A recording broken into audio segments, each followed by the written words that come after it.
Hi friends, ಇವತ್ತು ನಿಮಗೆ peripheral ring ರೋಡ್ನ ಒಂದು ಹೊಸ ಮಾಹಿತಿ ಕೊಡ್ತಾ ಇದ್ದೀನಿ. ಇದು ಸೀಗೇಹಳ್ಳಿ ಗೇಟ್ ಹತ್ರ ಆಗ್ತಾ ಇರುವಂಥ ಪೆರಿಫೆರಲ್ ರಿಂಗ್ ರೋಡ್ನ ಕೆಲಸ ಫ್ರೆಂಡ್ಸ್. ಇದು ನೋಡಿ, ಇದು ಸೀಗೇಹಳ್ಳಿ ಗೇಟ್ ಹತ್ರ. ಸೀಗೇಹಳ್ಳಿ ಗೇಟ್ ಅಂದರೆ ಸೀಗೇಹಳ್ಳಿ ವಿಲೇಜು. ನೋಡಿ, ಇದೆಲ್ಲ ಹೋಗುತ್ತೆ ಫ್ರೆಂಡ್ಸ್. ನೋಡಿ, ಇದೆಲ್ಲ ಹೋಗುತ್ತೆ, ಏನಿದೆ ಇದೆಲ್ಲ ಹೋಗುತ್ತೆ. ಇದರಿಂದ ಕೆಲಸ ಶುರುವಾಗಿದೆ ಫ್ರೆಂಡ್ಸ್. ನೋಡಿ, ಇದು ಸೀಗೇಹಳ್ಳಿ ವಿಲೇಜು. ಈ ವಿಲೇಜಿಂದ ಹಂಗೆ ಸ್ಟ್ರೈಟ್ ಹೋದರೆ ಅಲ್ಲಿ ಕಾಣ್ತಾ ಇದೆ ನೋಡಿ ಮೈನ್ ರೋಡು, ಅದೇ ಕಡಬಗೆರೆ ಕ್ರಾಸು. ಈ ರೋಡು ಕಡಬಗೆರೆ ಕ್ರಾಸ್ಗೆ ಸ್ಟಾರ್ಟ್ ಆಗುತ್ತೆ ಫ್ರೆಂಡ್ಸ್. ಇದು ಮಾಡ್ತಾ ಇದ್ದಾರೆ ರೋಡ್ನ. ತುಂಬ ಜನ ಕೇಳ್ತಾ ಇರ್ತೀರಿ ಅವಾಗವಾಗ, ಸರ್ ಅಪ್ಡೇಟ್ ಕೊಡ್ತಾಯಿರಿ ಅಂತ. ಅದನ್ನು ಕೊಡ್ತಾಯಿದ್ದೀನಿ ಫ್ರೆಂಡ್ಸ್. ನನ್ನ ಚಾನಲ್ನ ಲೈಕ್ ಮಾಡಿ.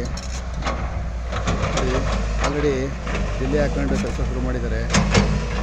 ಕಾಣ್ತಾ ಇದೆ ನೋಡಿ ರೋಡು 320 ಅಡಿ ಪೆರಿಫೆರಲ್ ರಿಂಗ್ ರೋಡ್ ಫ್ರೆಂಡ್ಸ್. ಇದು ನೋಡಿ, ಅಲ್ಲಿ ಮೈನ್ ರೋಡ್ ಕಾಣ್ತಾ ಇದೆಯಲ್ಲ, ಅದೇ ಬಸ್ ಸ್ಟಾಪು. ಇಲ್ಲಿಂದ ಶುರುವಾದರೆ ಒಂದು ಅರ್ಧ ಕಿಲೋಮೀಟರ್ ಇಲ್ಲ ಫ್ರೆಂಡ್ಸ್ ಇದು ಮೈನ್ ರೋಡ್ಗೆ, ಕಡಬಗೆರೆ ಕ್ರಾಸ್ಗೆ.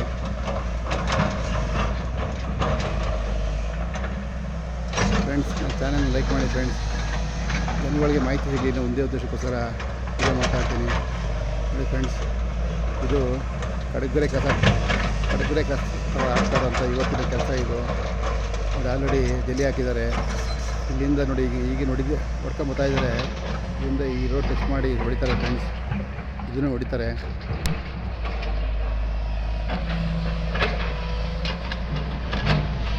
ಇದು ಫ್ರೆಂಡ್ಸ್, ಸುತ್ತಮುತ್ತಲ ಮನೆಗಳು ಇದೆ. ಚಾನಲ್ ಲೈಕ್ ಮಾಡಿ ಬೇಕಾಗ್ತದೆ ಫ್ರೆಂಡ್ಸ್. ಮುಂದಿನ ವಿಡಿಯೋ ಹೆಲ್ಪ್ ಆಗುತ್ತೆ ಫ್ರೆಂಡ್ಸ್. ಓಕೆ ಫ್ರೆಂಡ್ಸ್, ಸಾಕು.